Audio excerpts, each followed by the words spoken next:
So Seymour, why don't you frame this for us? You have a little thing you want to talk about New York music, where it was at when CBGB's was happening and all that stuff. When I was a kid growing up in New York was the center of everything. We had Alan Freed on the radio, Alan Freed's live shows. 3 of the 4 major labels of the day were headquartered in New York, and the great indies like Atlantic, which was an indie at that time, was New York.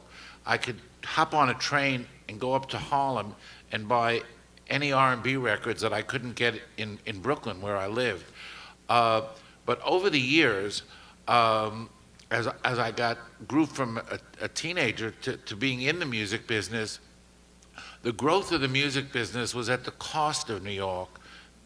The Beatles and the British invasion, the LA sound in LA, San Francisco and the psychedelic movement, and you know, it became, the world became, you know, all to some degree at the expense of New York. CBGB's, for a glorious about 10-year period, brought the spotlight back on New York, full force, and it was just great.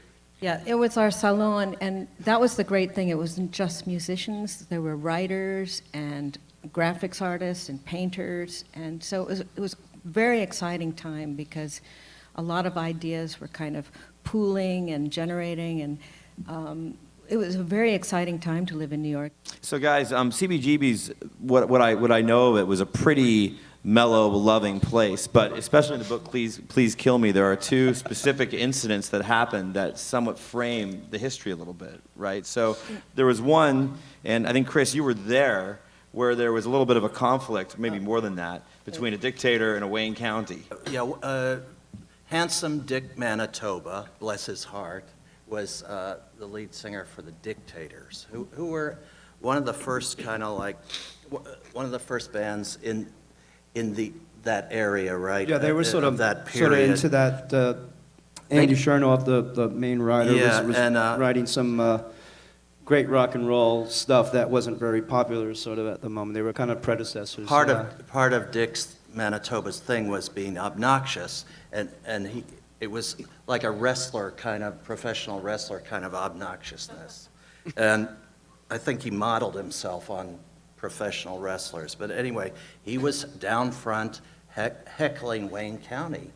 And Wayne County said something like, you know, motherfucker, you better shut up or I'm gonna hit this mic, I'm gonna hit you on the head with this mic stand. They gave him 3 warnings. Yes, he warned him several times, and Dick kept heckling, so Wayne County, in drag, picked up the mic stand and just whacked him on the collarbone and put him in the hospital. And it caused a big kind of, well, it was in all the newspapers. I don't know if it was exactly front page news, but it was in all the papers. Page 6. Yeah, and benefits were held, some for Wayne, some for Dick. Well, there was a big benefit in New York where we all rallied behind Wayne County, and for reasons being, I think the Dictators were from sort of, I think they're from the Bronx or something. And Wayne was like from back in the old days, Club 82 thing, and regrettably, all that stuff went down like that. But there was this major benefit in New York that the Heartbreakers played at, and Blondie, and I think the Ramones, and all the bands of the day, all in support of Wayne. So it kind of, to say the least, kind of estranged the Dictators from that whole scene for a while. And everyone's kissed and made up since then, by the way. Was there competition at all between the bands, or was it pure friendliness? It was healthy, wholesome. Healthy. I think there was some competition, yes, but I think everybody was basically rooting for their friends, you know, and hoping that there would be mutual success. Like if one band did well, that meant the other bands had a better shot. The Ramones loved the Talking Heads. Yeah, Johnny used to say, yeah, let them open for us. They suck. Right, yeah, that's probably why we opened for them too. But you know, I have this theory about what we're talking about, the way the sound kind of assimilated. It kind of like what I would call, the lack of a better word, the CBGB sound, which was a kind of a byproduct of all these handful of people, maybe 100 people, Johnny Thunders and, you know, Chris and Tina, the Talking Heads, Television Patti, the Ramones, and everyone was kind of feeding off each other. I mean, with Blondie, we used to cover Tom Verlaine's songs. I remember Debbie had the lyrics to Venus de Milo, the television song that Tom wrote out for her, and we used to cover that. And, you know, I know we got stuff from the Talking Heads, and I think vice versa. You know, we had more of a pop thing. They kind of had a pop. You know, it's what evolved into almost what modern music is or was today. You know, it's like the CBGB sound. It's kind of the roots of what we have in rock and roll today. I think it was kind of, you know. It was so far-reaching. In England, I mean, most of these bands broke first in the UK and in Europe. Things went a lot faster then. There was no resistance. But what you never saw down, hardly ever saw down at CBGBs were people from major labels, which I was very happy about. But you know, in England, it was so different. And I remember the Ramones would be playing, you know, big venues in the UK. They loved Glasgow and Newcastle in particular, and London, of course. But then they would come back and play small venues in America.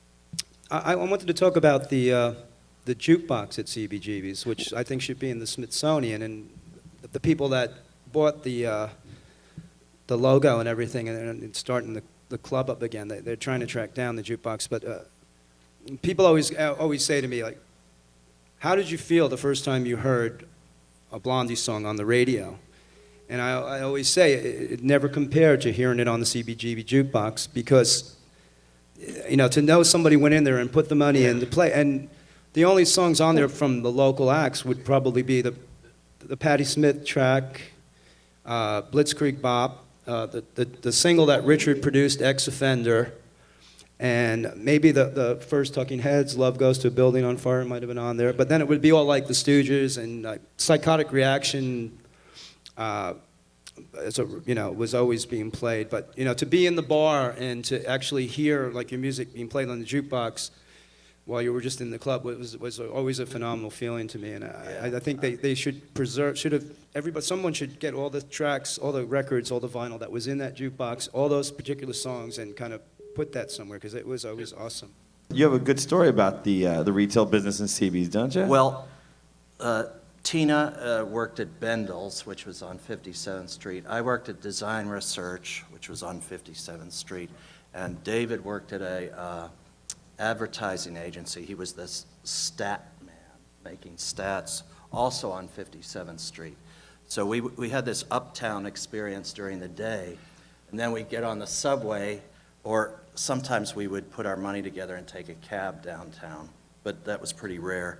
Get on the subway, go downtown to Christie Street, and one time we came home, the three of us together, and we noticed there were fire engines blocking off Christie Street. We walked a little bit further down, and we noticed our building, 195 Christie Street, was in flames. Our place was on the 9th floor. And we walked up and we said to the firemen, "That's our place, what are we gonna do?" And they said, "We suggest you go someplace else for a while." So we went to CBGB's. It was a very cold night. I think it was maybe like a Monday night, because it was quiet in there, very quiet. We said, "Hilly, our building's on fire." He said, "Oh, that's terrible. Come on in and have some chili." And it was so nice of him, because, I mean, that night for us, CBGB's really was like a shelter, you know, from the harsh realities. I mean, we didn't have much money to speak of, practically none, and the idea that all our equipment was going to go up in flames was just horrifying. But of course it didn't. The fire stopped at like the 7th floor, and we were on the 9th floor. It smelled pretty bad for a long time, though. And but I think CBGB's really was a shelter to a lot of people, both musically and also emotionally.